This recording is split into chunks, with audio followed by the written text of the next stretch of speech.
નમસ્કાર, આપ જોઈ રહ્યા છો નેશન પ્લસ ન્યૂઝ. હું છું આપની સાથે હેતલ ભગત. ગીર સોમનાથના વેરાવળ ખાતે આશા વર્કર બહેનોએ સરકાર સમક્ષ અનોખી રીતે વિરોધ વ્યક્ત કર્યો છે. આશા વર્કર બહેનોના નવા યુનિયનની સ્થાપના ગીર સોમનાથની ધરતી ઉપરથી કરાઈ છે.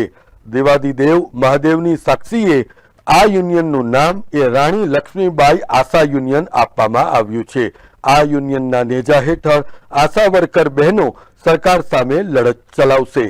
આશા વર્કર બહેનોએ રક્ષાબંધન નિમિત્તે મુખ્યમંત્રી ભૂપેન્દ્ર પટેલને રાખડી મોકલી લઘુત્તમ વેતનની માંગ કરી હતી.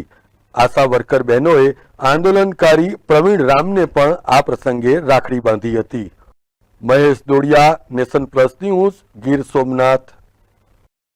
સમાચારોના સતત અપડેટ મેળવવા માટે અમારી નેશન પ્લસ ન્યૂઝની યુટ્યુબ ચેનલને સબસ્ક્રાઇબ કરો, બેલ આઇકન દબાવો અને જોડાયેલા રહો ફેસબુક, ઇન્સ્ટાગ્રામ અને ટ્વિટર પર.